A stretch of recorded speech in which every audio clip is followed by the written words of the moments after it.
Welcome to the official podcast of Vienna Shadows, a secret society uncovering Vienna's hidden mysteries. Lean back and enjoy the show.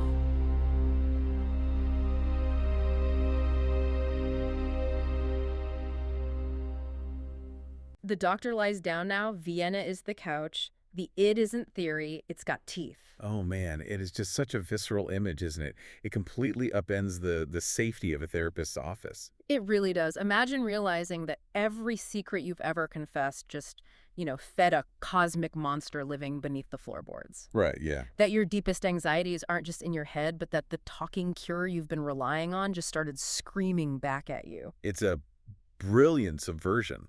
I mean, we look at modern psychology as a tool to bring order to our internal chaos, right? Yeah, exactly. But to take that concept and transform it into a literal biological nightmare where order is just an illusion, that is the hallmark of truly effective horror. Well, welcome to today's deep dive, everyone. Our mission today is to explore a game master's guide for the tabletop role-playing game Vienna Shadows. And it is quite the guide. It really is. Specifically, we are going to look at this incredibly unique expansion that blends 1920s Vienna, Freudian psychoanalysis, Lovecraftian cosmic horror, and the loud, brassy rebellion of the jazz punk movement.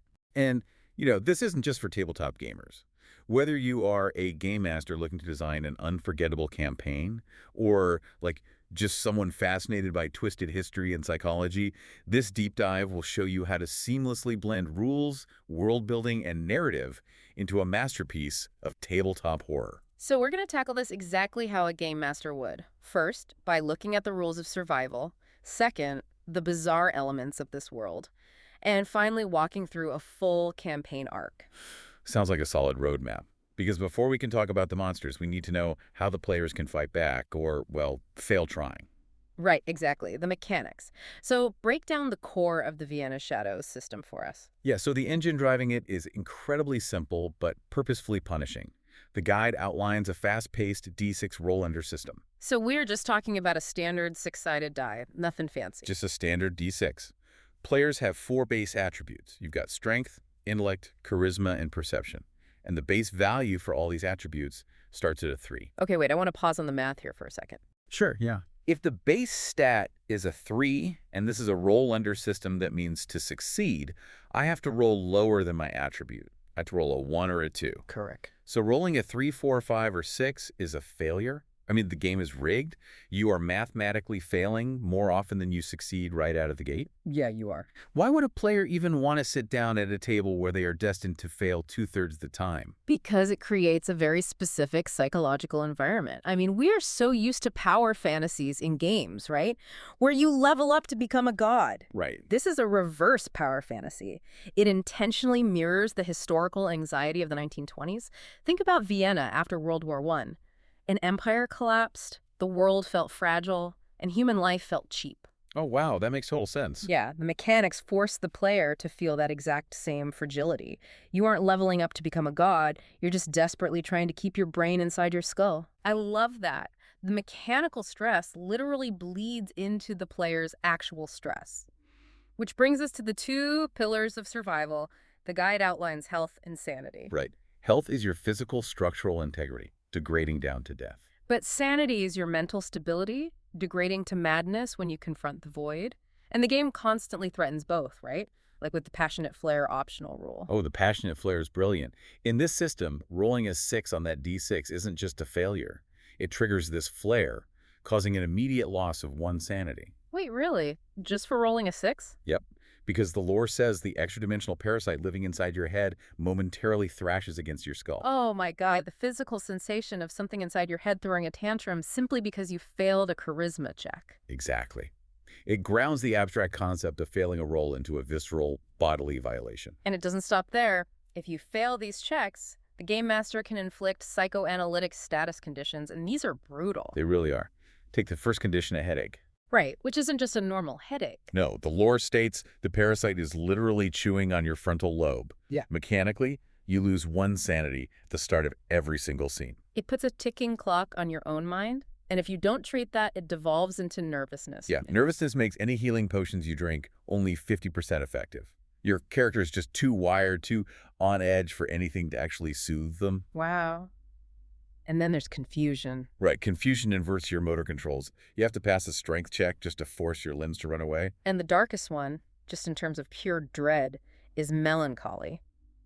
Witnessing the futility of existence leaves characters only able to crawl. Yeah, it's not physical damage. Your will to exist has just been mathematically crushed. Okay, so if those are the physical constraints at the table, how does a GM build a world of 1920s Vienna that justifies this mechanical cruelty? Well, the guide completely reimagines Sigmund Freud's structural model of the mind. Right, the id, ego, and superego. Exactly. But here, it isn't psychology. It's a biological struggle against cosmic parasitism. I want to break this down because the twist here is incredible. The id isn't just a drive anymore. It is an invasive, extra-dimensional id parasite nesting in the human brain since infancy? Yes, and it acts as a transdimensional antenna. It translates the chaotic broadcasts of outer gods into base human impulses. So what we perceive as raw lust or violent hunger, that's just the parasite translating alien static. Precisely.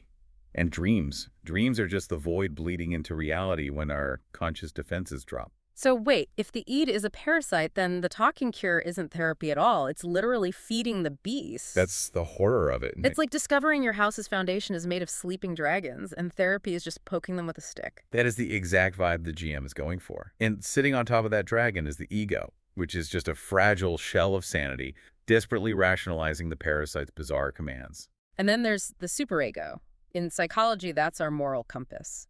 But here, it's weaponized by an elite faction called the Golden Robes. Right. The Golden Robes use bureaucracy, law, and even neoclassical architecture as massive psychic dampeners. Like the Ringstrasse and the Parliament building. Yes, they use the architecture to cage the working-class parasites, keeping the masses compliant and ordered. That is such a striking critique wrapped in cosmic horror.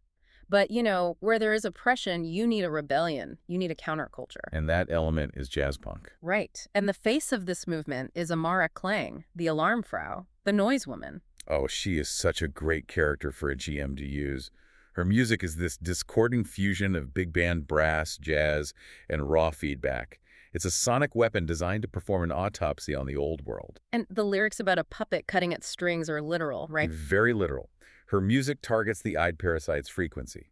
It overpowers the superego dampeners and triggers the parasite to violently hijack the host. So the puppet cuts the strings of social control by letting the cosmic monster take the wheel. That is wild. It creates a profound dilemma for the players. What's worse, oppressive control where you have no free will, or chaotic liberation where you hand your free will over to a space parasite. Yeah, exactly. So we have the mechanics and we have the setting elements. Now, how does a GM pull this all together for the players? Well, let's dive into the provided adventure arc, the autopsy of the old world. Okay, Act 1, the Couch of Whispers.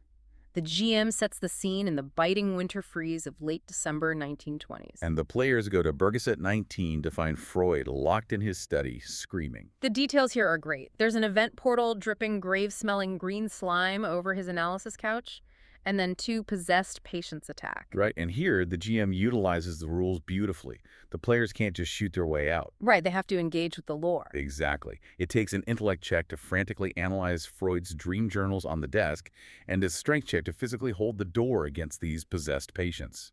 It forces the party into immediate crisis.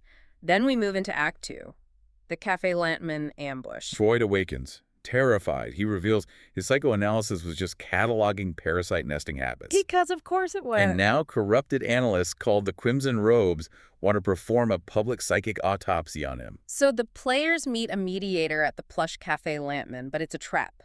They are ambushed by golden robes disguised as police. But it's not just a combat encounter. The GM presents this incredible dilemma. The Golden Robes offer a massive bribe. I love this part. They offer solid gold and a cocaine tincture to just hand Freud over so they can plug his parasite into a massive Parliament control device. It bridges the gap between mechanical stress and morality. If you refuse, you need a charisma check to talk your way out, or a perception check to spot a sniper on the roof. Player agency is front and center. Which brings us to the climax, Act 3, the Concert of the Alarm Frau. This takes place in a subterranean jazz cellar. Amara Klang is playing Freud's last nightmare, and the Crimson Robes are using brass instrument vibrations to force Freud's parasite out of his skull. And the guide offers 3 branching resolutions here, proving that player choice really matters. Yeah, the GM gives them 3 options. First, support the void, which means siding with the black robes. Right, you destroy the dampeners, and the audience turns into liberated flesh beasts. Just complete chaos. Or choice 2, bind the beast. Siding with the golden robes, you lobotomize Freud, silencing Amara and trapping Vienna in a gray mental cage. The ultimate authoritarian ending. But then there's the third option, record the truth, siding with the crimson robes. Right, you just let the autopsy finish. You escape with forbidden knowledge, but your sanity is permanently capped at 5. You trade your mind for power. It's such brilliant design because there is no good ending. But to keep this tension alive throughout the campaign, the guide gives GMs a specific arsenal of tools. Yeah, the items and complications are fantastic. They show exactly how flavor meets mechanics. Like Freud's tincture. It restores 3 sanity, which you desperately need, but it guarantees you get that nervousness condition. It's a lifeline that accelerates your demise. And I absolutely love the Sound of the Void random complication table for the final concert. Oh, that table is pure chaos. If the GM rolls a 5 or 6, Amara lets out an autopsy scream, tearing open a portal that deals 1d4 sanity damage to anyone looking at it. It turns the room itself into an active threat. It really does. Synthesizing all of this, it's clear why this guide is a masterclass for game masters. It doesn't just give you a setting. No, it mathematically ties the physical mechanics like rolling a d6 and managing sanity directly to the thematic lore of Freudian parasites in jazz punk rebellion. So for you listening, this is the gold standard for world building, making every rule reinforce the story you're trying to tell. The mechanics are the message. They really are. Well, before we go, I want to leave you with a chilling final thought to mull over. Next time you try to analyze your own dreams or feel a sudden, inexplicable impulse, ask yourself, are those really your desires? Or are you just translating the chaotic broadcasts of something else sharing your skull?